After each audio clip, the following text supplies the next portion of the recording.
DJ Army Mix from Odisha से।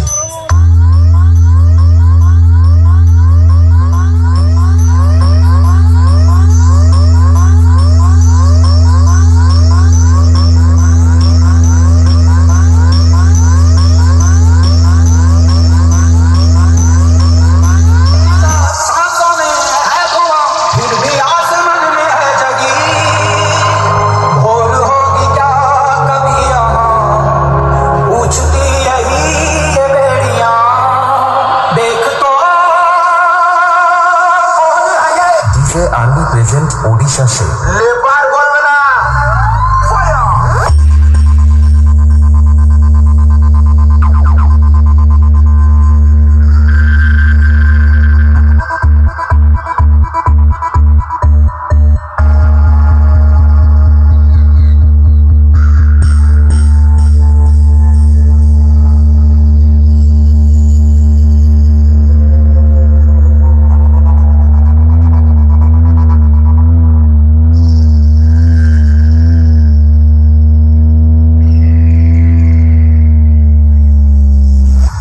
Ram remix Tajpur से। दिल खोलकर बोले राधे राधे। अरे छोटू, कभी चोर पुलिस का खेल देखा है क्या? पुलिस का यहाँ आना मना है भैया। अल्लाह तो आया है ना। DJ Army present ओडिशा से। दिल खोलकर बोले Radhe Radhe. Sound check.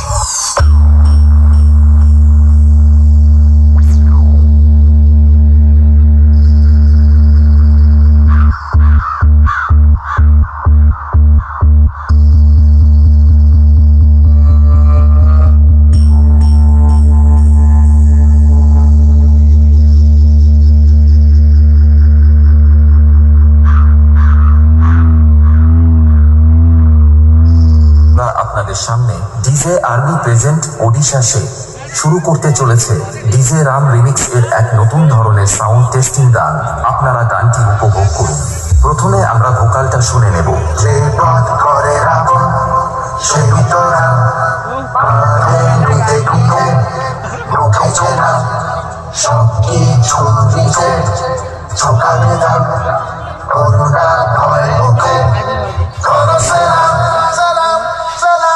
DJ army present Odisha से। कुछ लोग हमें बदनाम करना चाहते हैं, पर उन्हें क्या पता लोग हमें बदनामी में भी चाहते हैं। DJ राम रीमिक्स ताजपुर से।